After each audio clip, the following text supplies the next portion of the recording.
logging on. So everybody, thank you again for everybody wherever you are in the world. We want to thank everybody for being on the call. And you know, tonight again we have an amazing, amazing training. I know that we have people from. Oh, here we go. Can you hear us now, Lior? Yes, I can hear you loud and clear, Andrew and Richard. Thank you, and take it away. All right. Well, thanks for bearing with us. Thanks for bearing with us. We appreciate it. So anyway, what I was starting to say is I appreciate the introduction. You are a true Go for No person, Lior, just by virtue of asking us to join with you guys tonight. You obviously are a model for Go for No. So it's great to be with everybody listening to this call tonight. Yeah, not only are Andrea and I thrilled to have the opportunity to talk with all of you who are on the call, it's especially exciting for us to be talking to you about our favorite word in the whole world, the word no. Yeah. Now, you might be thinking that sounds really strange, someone having no be their favorite word. After all, everybody loves the sound of the word yes. It's so positive, it's so empowering. You know, and for most people, no is just the opposite. It's negative, it's draining, it's the antithesis of yes. But what if no could actually be the most empowering word in the world? What if you could achieve every quota, hit every income goal, and reach every personal dream by simply learning to hear no more often? Yeah, now, you know, the funny thing is that as kids, we weren't fazed at all when we heard the word no, were we?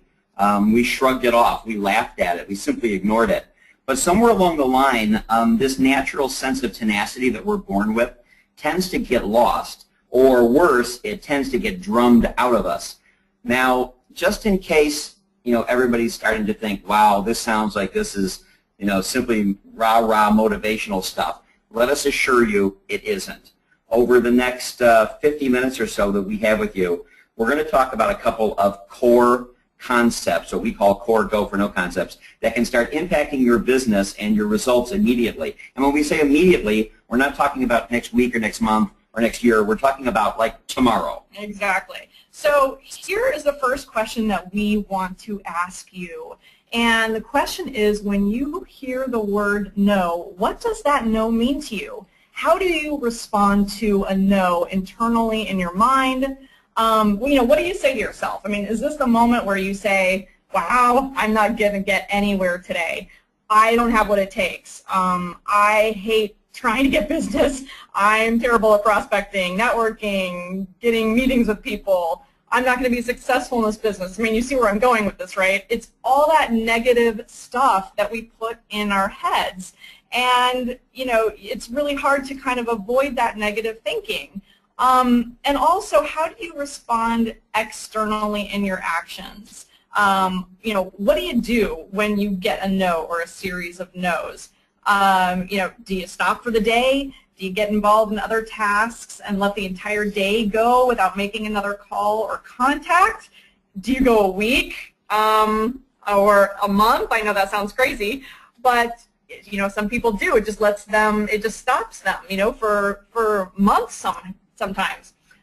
You know, do you avoid networking situations? Do you avoid asking referrals? All because you hate putting yourself in the position of getting rejected, of hearing no.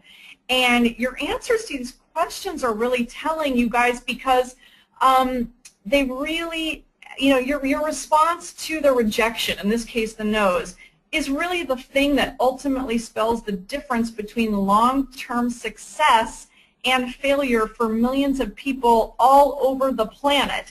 It's not age or gender or training or skill or even the product or service being offered, even though you guys have a great product. Right, and it's not the economy. Yeah, nothing else but this. I mean, your relationship you have with the word no, and I'm guessing that you probably didn't realize that you had a relationship with the word no, but your relationship with the word no, what you think and feel when you hear it, you know, how you internalize it, how you respond to it, whether you respond positively or negatively, and what you do with those no's, whether you seek opportunities to hear no or whether you run away from no, is one of the single most important factors in determining the level of success you will achieve.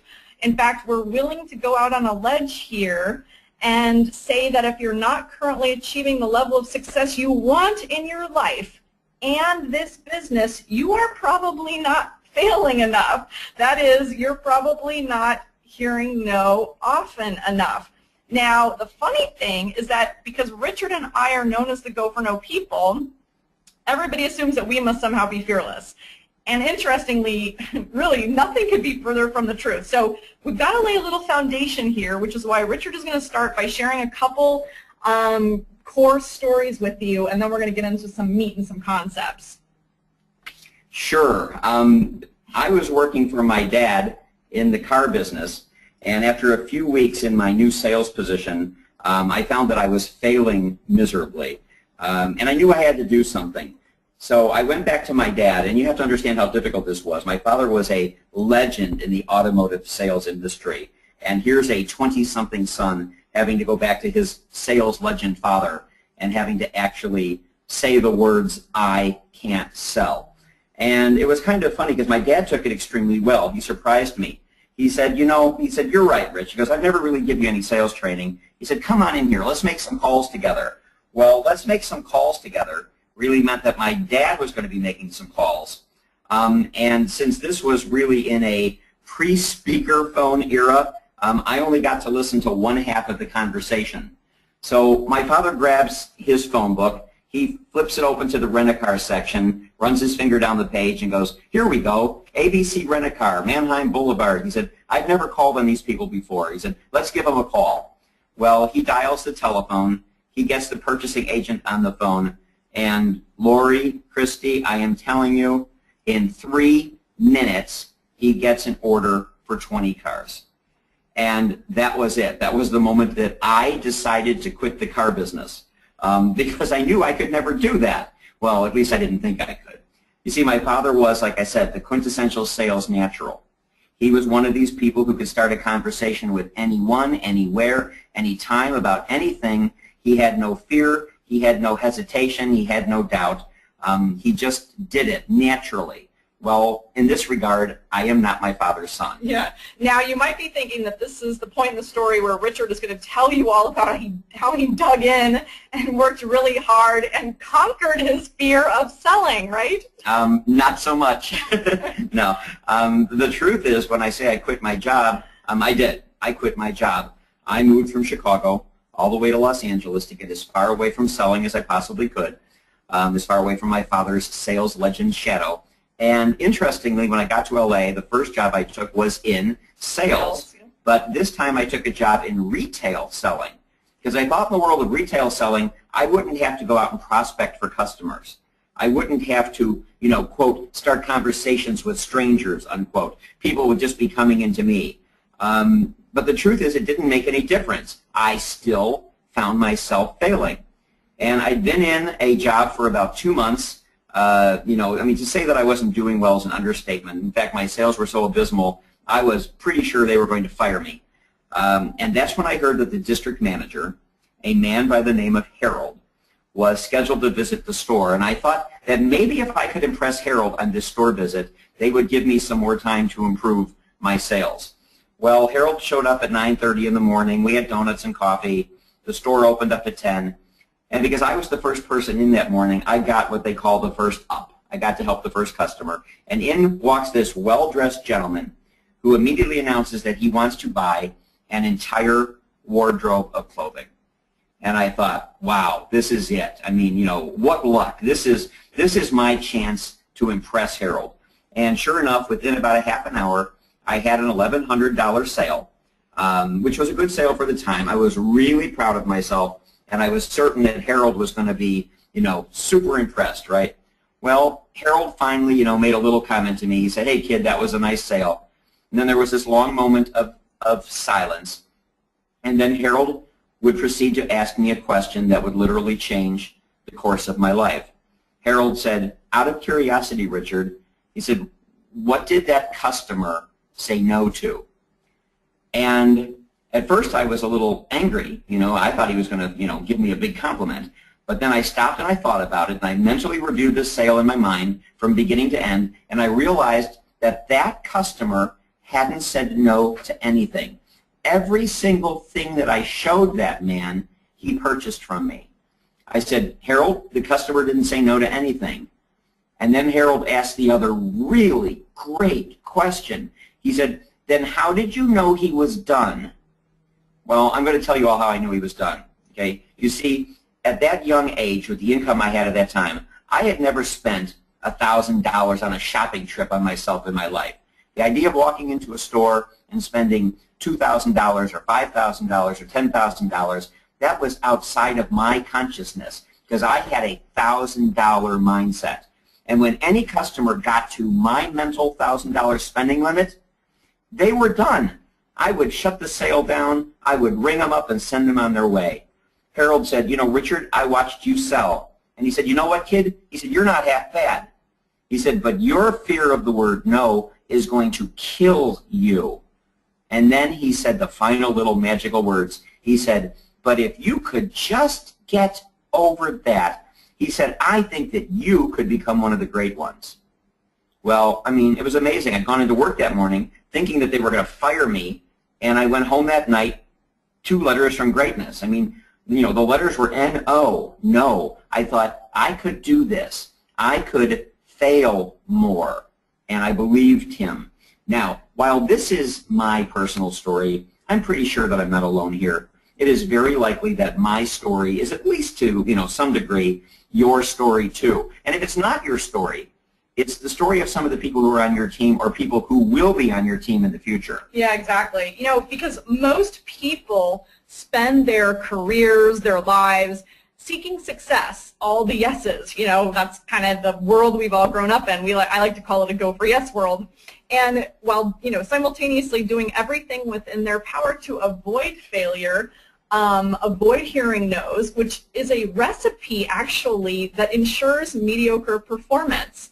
Intentionally increasing your failure rate, and by that we mean intentionally increasing the number of times people say no to you, is actually, ironically, the ultimate strategy for achieving long-lasting and sustainable performance. Because when you go out of your way to increase the number of no's you hear, actually the yeses are going to start showing up at your door in greater quantities than you ever could have imagined. And you know what? They're going to show up in surprising ways, and they're going to show up stress-free, and that's part of it. And I hope that what you guys are starting to get here, and we're going to start to cover some what we call core go for no concepts, and we also are going to save time for Q&A. So as Richard and I are sharing some concepts here with you, you know, if you have a question, if you have something that bugs you, if something that a burning thing, be sure to, we'll save time at the end and we'll do this Q&A because it's really important that if you've got a question on your mind, other people probably have a question on their mind too. So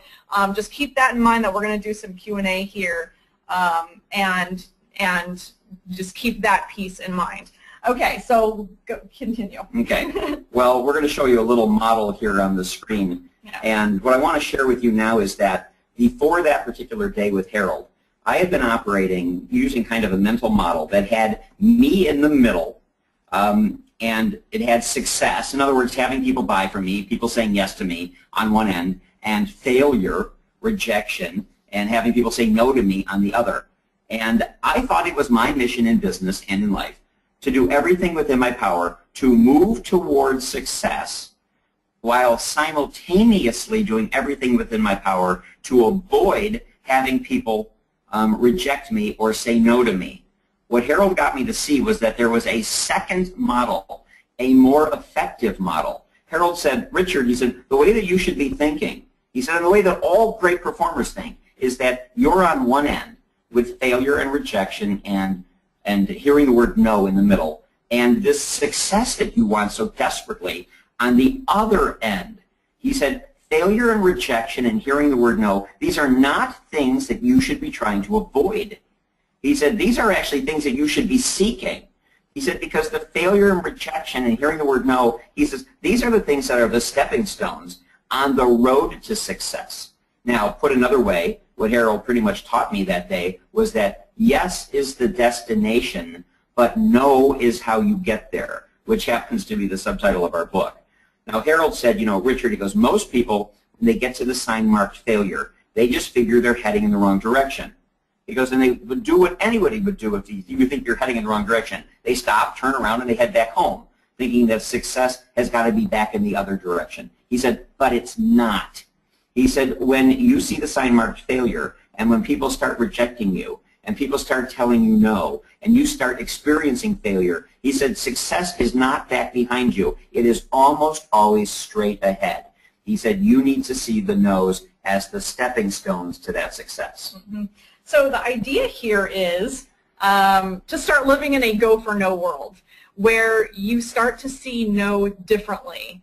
And it can make things a lot more fun and a lot more empowering, and that's really the goal. So again, I think I alluded to this. You know, while we're gonna talk about some core, what we call core go for no concepts, and we're really proud of the book that we wrote. You guys can see a little picture of it there in the corner with us leaning against it. What we also created was what we call the Mastering Go for No program, which we spent a couple years creating. And it's designed around 20 core Go for No concepts that really teach you how to master Go for No in any business that you're in. And so what we're going to do is share some of these concepts so that you can start using Go for No immediately. And when we started this call, you know, we said you can do this stuff immediately. And I think that's the fun, cool thing about it. So I want to share with you a little idea here, a little thought, if you will. And it has to do with something that we call your no quotient. And we like to say that your NQ, or your no quotient, is significantly more important than your IQ or your intelligence quotient. And probably a lot of you have heard of IQ, right? It stands for intelligence quotient. And interestingly, you know, the vast majority of people have no idea what their IQ is, but that's okay. It honestly doesn't matter, because honestly, for, you know, whatever your IQ is, it just doesn't matter. Having a high IQ, it's just not all that critical when it comes to the level of success you'll achieve. In fact, when you look around, and you've probably done this, you see that the world is filled with low-performing, quote, smart, right, intelligent, high IQ people, and vice versa, high-performing, quote, low IQ people. And here's why that is. The number that really matters in business, in your business and in your life, is your NQ, your no quotient. The number of times, you can call it your FQ too. We call it FQ sometimes, which stands for failure quotient. This is the number of times that you are willing to get knocked down and get back up, knowing full well that you are almost certain to get knocked back down again. That's really the number that determines greatness in today's world, and really perhaps the only number. Because the history of the world's greatest people, the movers and shakers and doers, is really a collection of stories of people with high no quotients. So we wanted to give you guys a little gift. We have here on the screen asking you, how high is your no quotient? Well, you can go find out, actually. You go to our website at goforno.com. There's the code on the screen. It's 1001. What you have to do when you go to the site is you have to scroll down and look for a little graphic on the right-hand side that says, what's your no quotient? And you click that and you type in that code and you can take the assessment. And it's a really fun assessment to kind of see where your mindset is with all of this stuff. And for some of you, you know, you've heard things, you've heard messages like this. For others of you, this is going to be brand new. But for everybody, everybody's got a no quotient, and I think you'll find it fascinating. And so go in and type that code in and find out what your no quotient is. Because here's the thing, you guys, the people in your business, the people that get all the awards, that walk on stage and get all the accolades and all of that, these are people with high no quotients. Yes, they probably have a great knowledge of the product. They've built their skills. But I'm telling you that they have also tapped into the Go for No method, whether they articulate it or not, and they are literally talking to tons of people and failing their way to success and hearing no a lot. They're not just succeeding, they're also literally failing their way to success. So I want to go ahead and move to our next really important concept. This is from our training program, and this has to do with goal setting. One of the things that we like to say is having yes goals is important. Having no goals is critical, and I'm not talking about having no goals, just so you're clear on that. We all know how important it is to set goals, and the problem sometimes is in the type of goals that we set. And most of us, I would say all of us actually, operate with what are commonly called yes goals, or goals for the number of times that people are going to say yes to us. You know, how many sales or dollars that we generate. And, you know, it's a fine approach, and yet it has a very interesting flaw to it. And the flaw is that once we achieve the goal, or even as we get near achieving the goal, we tend to divert our attention to other tasks, or we reward ourselves for our success. But how do we reward ourselves? Well, it's very interesting, by slowing down, by taking time off, by getting involved, you know, going to movies or golf or shopping, or getting involved in all the non-sales oriented tasks, right? Like catching up on paperwork, or, you know, just doing other things. So here is the approach that we want to share with you that can really increase your performance. And this approach is to stop setting the yes goals and start setting no goals instead. And by the way, I am not saying don't have a vision board. I'm not saying don't write down your ultimate life dream and life goals. I'm talking about tactical goals that you have on a daily or weekly basis here. So in other words, stop setting goals for the number of sales you intend to make, or the number of people that you want to add to your team, which are all the yeses, and start setting goals for the number of times people say no to you. So what we're talking about here is to start operating with a failure quota rather than just that success quota. Now, we know it's kind of weird, it requires a shift in thinking, but when you do something like this, I'm telling you, the results can be immediate and dramatic. And I love to give this example. We give this all the time because Richard and I tried this when we first launched our business years ago. We set yes goals like everybody else. And in our case, we had a goal for the number of times a company would hire us to speak and do training. And so, you know, we had a goal of getting, you know, 4 bookings a month. And so what we would do is we'd get on the phone, you know, start calling companies, and sometimes we'd get lucky and we'd book the 4 programs we wanted in that first week. So what do you think we did with the rest of the month? Well, we took time off. We went to the movies, we laid by the pool, and then one day we had an epiphany. We said, oh my gosh, we realized we were starting to teach people to go for no, but we really weren't practicing it practically ourselves. So we decided to change the way we set goals, and we started setting no goals. And we just said, okay, let's set a goal to have 100 companies say no to us each month. And when someone said yes to us, we didn't, you know, stop to overly celebrate, because we had to keep going to hit our no goal. And that was the difference. We just didn't focus on getting those yeses. We were almost frenetic in getting our no's, and quite frankly, it was really hard, actually. And what was amazing is that we found that any month in which we were actually hitting the no goal, or even when we got close to it, we ended up with more business than we knew what to do with. And whenever things, you know, got kind of lean, whatever, we'd have a down period, we could always look back on the calendar a few months and discover a month that we were not hitting our no goals. Right, and that's the insidious thing about only having yes goals, about only setting goals for the number, you know, number of people you're going to add to your team, or the dollars you're going to generate. Because sometimes these goals end up limiting your performance rather than driving it upward. Okay? But if you stay focused on the behaviors necessary to be successful, and in this case, in your business, really in almost any sales-oriented business, we're talking about hitting your no goals, you will find that the yeses will come.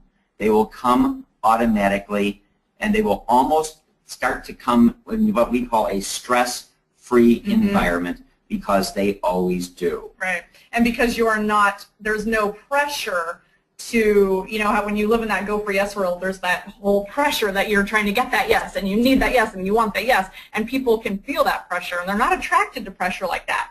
You guys know that the product sells itself, right? You know how beautiful it is, it's attractive, it's stunning, and yet you also know that you have to talk to people. So when you set this no goal, you let all of that work in your favor, and you just focus on your activity without having that pressure-filled piece of getting those yeses. Right, and one of the mantras that we have learned recently is that no is a perfectly acceptable answer.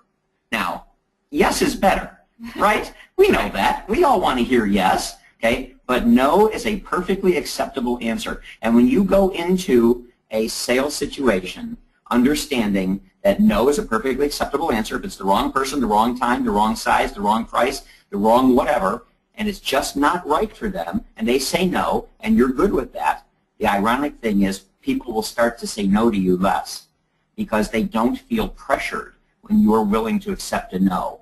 There will be a draw and a pull, and that's part of the magic of the Go for No idea. Yeah, and it just makes things way more fun for you, and I hope you guys get that this whole process is not about suffering or beating your head against the wall to, you know, get a bunch of no's. You can make it fun, and it can be empowering. All right, so let's move on to this next really important concept, and that is number 4 from our program, and it's to focus on quantity first, quality second. Right. So now what do we mean by that? Focus on quantity first and quality second. Well, specifically what we're talking about here is the quantity and the quality of your sales and your recruiting presentations. Quantity refers to the number of people that you are going to approach with the fairy story. Okay? Well, quality refers to how well you explain the features and benefits of the products and also the business opportunity. Right. Now, Andrea and I do not want to discount the importance of doing a quality presentation when it comes to influencing people and achieving success in life. Your organization has put together some of the most beautiful sales materials we have ever seen with one of the best, most compelling stories. But the reality, the truth is that the number of presentations you make, the number of doors you knock on. I guess you could say the number of people that you're attempting to recruit. Yeah, in other words, the number of shots you take is significantly more important than how well, or I guess how perfect you do it. Right. Now I'm going to tell a little story here. I started out telling you about my embarrassing start, you know, with my dad. Well, here's another little thing from my car business years. When I first started in the car business, I noticed that my father had a piece of masking tape stuck to the back of his telephone receiver. And on it he had written 3 words. And I want to mention here, I mean, this is the man who was the #1 seller of General Motors product in their history. And he had the 3 words that he thought were the most important 3 words in the universe when it came to selling. So if you've got a pen nearby and you're only going to write down 3 words on this entire call. Besides go for no? Yeah, besides go for no. Please write these 3 words down. On the back of my dad's phone, he had written, unseen, untold, unsold. Unseen, untold, unsold. Well, being new to the business of selling, I asked my dad what that meant. And my father said, Richard, he said, selling is nothing more than telling your story to as many people as you can, as fast as you can. He said, if people remain unseen and untold, he said, they will forever remain unsold. So listen, let's just face it, right? It does not get any simpler than that. What we're trying to communicate here is that the best, most perfect approach in the world, okay, the one about Fairy's products and about the opportunity and the company and the leadership and the history, the one that you've worked for hours and maybe days on, is completely wasted if you don't deliver it. While the worst stuttering, stammering, unfilled presentation in the world has a chance to create magic for the right person at the right time. It does not matter how smooth you are or whether you can answer every question that somebody's going to throw at you. What matters is that you tell your story to as many people as you can, as fast as you can.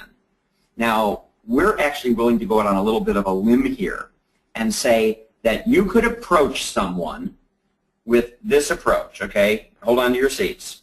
You could approach somebody and say, you don't want to know about Fairy, do you? And you know what? And that's a pretty bad approach, right? It is. Yeah. And you know what? Some people are going to say, I don't know, what's Fairy? And suddenly you're going to find yourself in a conversation about your product and about the organization.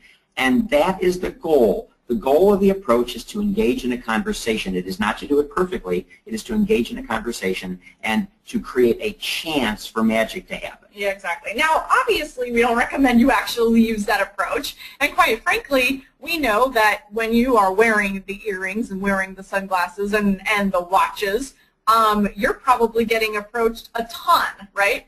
So you have to kind of be able to respond to people in a very friendly, approachable way. But it's a great example when it comes to really having that in-depth conversation to make the point that the worst presentation that is delivered is infinitely better than the perfect presentation that's never delivered. That's what we're getting here.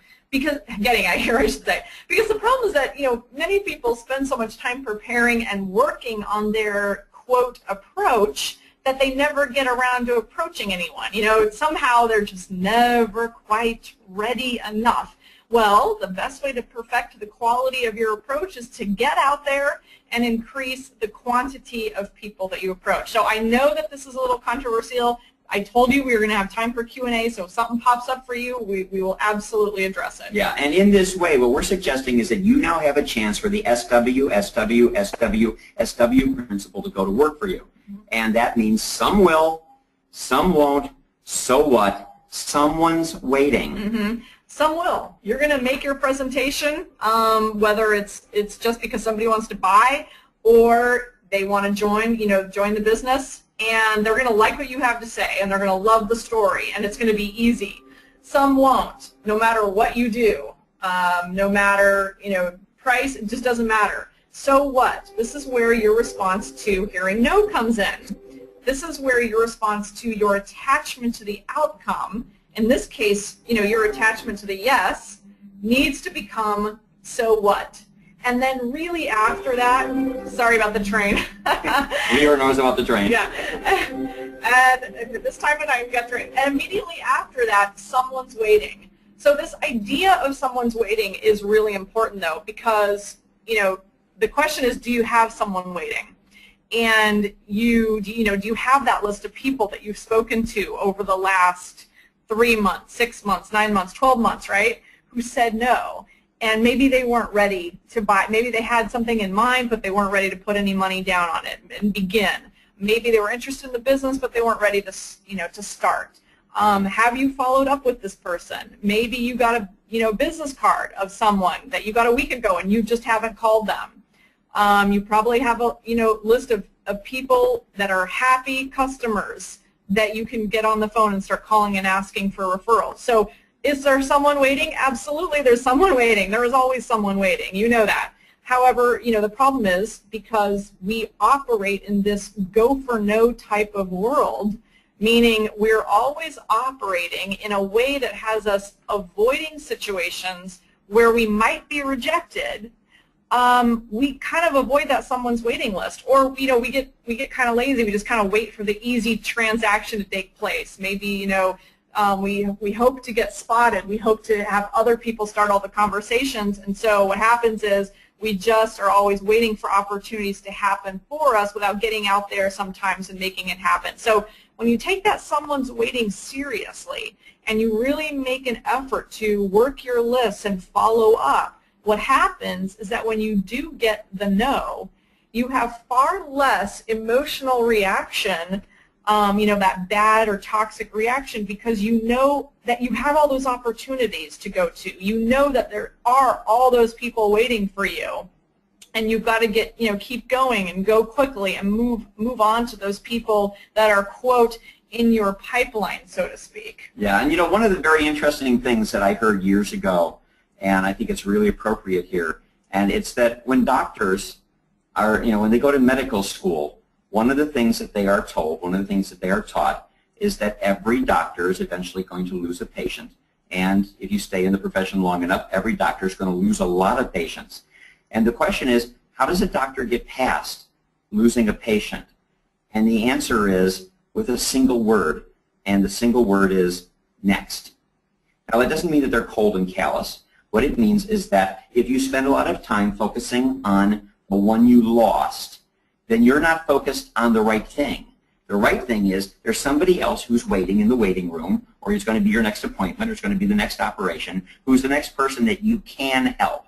The parallels to what you do in your business, what we do in our business, and to what a doctor, and the way a doctor needs to think is really strong. You cannot get all hung up and spend a lot of time in the, oh, I just lost one.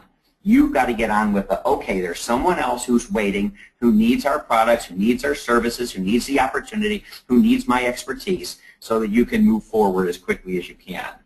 So, yeah, I'm glad you said that, actually, because I think what you're getting here is the whole point of this is to not only increase your failure rate and not only increase the number of times you're hearing no, but to also really work on this emotional component.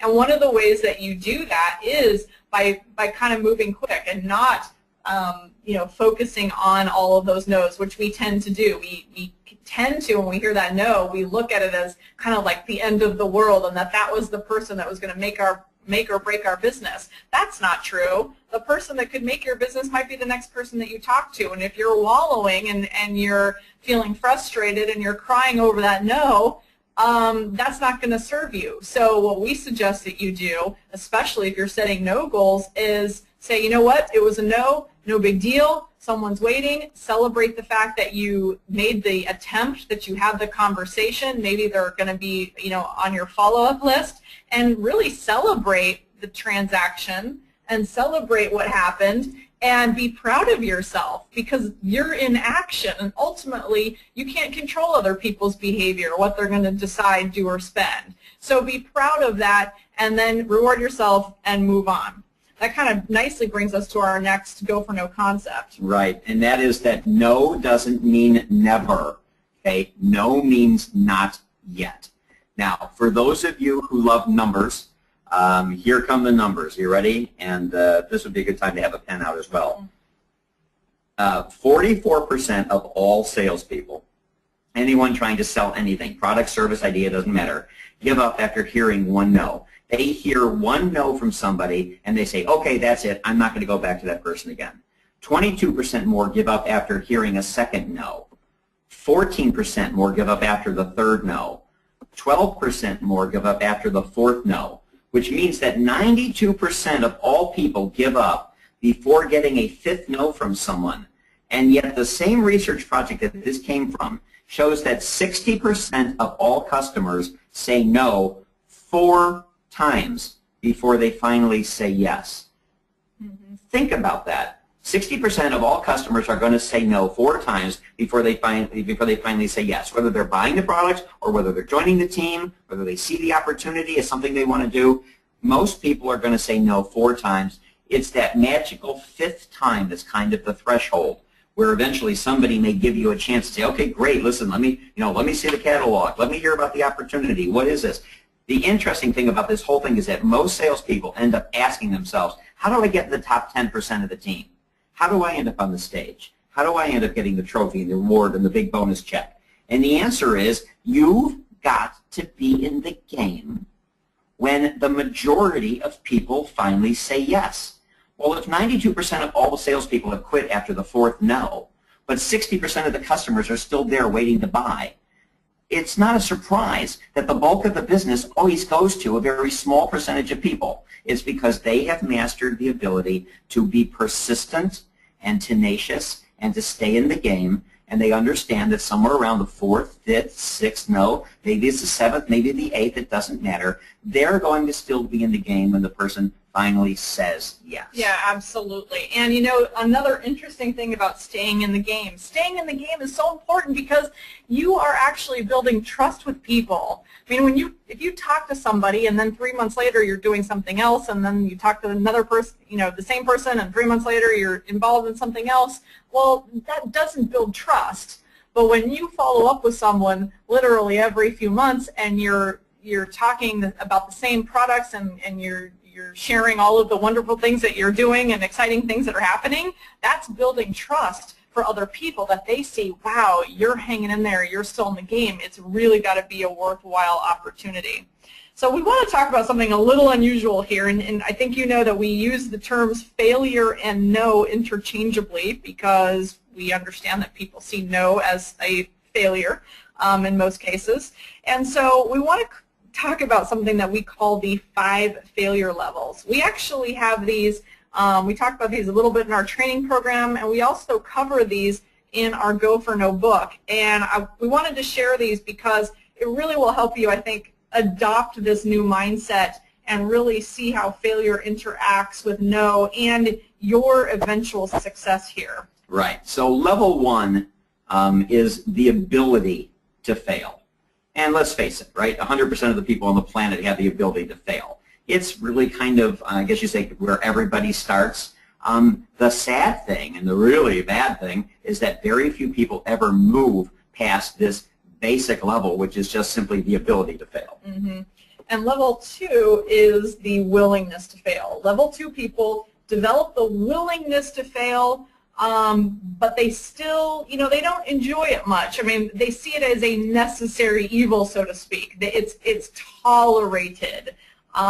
People who, hopefully a lot of people who read our book can make it to this point where they're willing to fail, but they're still not having a lot of fun. Right. And then this is where it gets interesting, okay? And I hope you're paying attention right here, because this is the thing, okay? It's level 3. It's the wantingness to fail, not the willingness to fail, okay, where you do it begrudgingly, but the wantingness, where you actually want to hear people say no to you more often. You want to increase the amount of failure and rejection you experience in your life.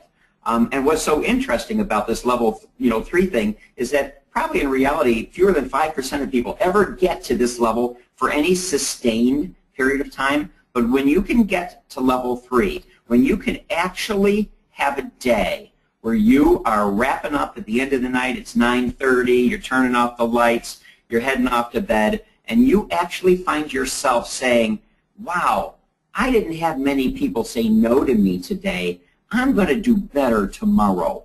Let me tell you, when you can get to that level, opportunities that you can't even imagine right now are going to open up to you. Mm-hmm. Absolutely. Level 4 is about failing bigger and failing faster. The people who get to level 4 have come to the conclusion that if failing is good, quote, hearing no, right, then failing faster is better. And not just failing faster, but also failing bigger. I mean, after all, a no is a no is a no, no matter who it's coming from. Yeah, as the saying goes, easy yeses produce little successes. Yes, and I think tonight I was online and I saw a spectacular engagement ring that you guys have that was $55,000. Now that's an example of a really big no. I like it. I don't, Richard, that's a hint to you. Yes, thanks. Talk about go for no. When thinking about going for a big no, though, seriously, the real question and the only question should be, do you have something that this person might benefit from? And if you believe that you do and you are sold on the benefits, then you need to put your own fear or apprehension aside and get on with telling them your story. And there are probably some people that you are not approaching for whatever reason, whatever you've come up with. And remember that we all tend to, because we live in this go for, yes world, come up with stories and excuses as to why people are going to tell us no. It's all of that prejudging that goes on. They don't have the money. They'll never buy this particular product. They'll never join my business. They have no interest. It's all that stuff that we like to make up in our minds about what people are going to do. Well, the reality is that when you're going for no and you're trying to increase your no's, all of that stuff doesn't matter. The only thing that matters is that you go for no and that you do it a lot and you do it with as many people as possible. One of the very interesting stories that we had told to us to this point here is, and this goes, and we're going to put two things together now, and this is this idea of setting no goals and this idea of failing bigger. We had a young lady who went through one of our training programs. She contacted us later and she said, I decided to set a no goal of 10. She goes, I was going to get 10 people to tell me no that week. And she said it was Friday evening around 5:30, 6 o'clock. She said, I was at the end of the week, and she said, I was really disappointed because I had only gotten 9 no's, and I didn't get the 10th no. And she said, I was really disappointed. Now, just think about that in a change of attitude. So now this is a woman who's developed the wantingness to hear no more often. And suddenly she said, I thought, you know what? She goes, my doctor. My next door neighbor was a doctor. And she said, for the previous 2 years, I kept saying to myself, he's a professional. He makes hundreds of thousands of dollars a year. He wouldn't be interested in my measly little business. He would never join. And she said, I'd always avoided approaching him because I always knew that he would tell me no. And she said, and now the tables were turned. I wasn't looking for him to say yes to me. She said, I needed that 10th no, and she said, I was absolutely positive that he would be my 10th no for the week. So she said, I went and got dressed up. I went across the yard. I walked up, rang his doorbell. He was home. I told him what I wanted to talk to him about. He invited me in. Here is why we say when you go for no, it can get magical. She said, not only did he join my team, she said, he is now the highest performer and the biggest leg in my business. Why? Because she stopped prejudging him, and she started going for more no's. She started failing faster. She started having no goals, and she was willing to fail bigger. The person who she thought was the person who would never say yes, she said, what the heck, let's go for it. Let's give it a shot. Absolutely. And so that brings us to level 5, which is failing exponentially. This is a function of team leadership.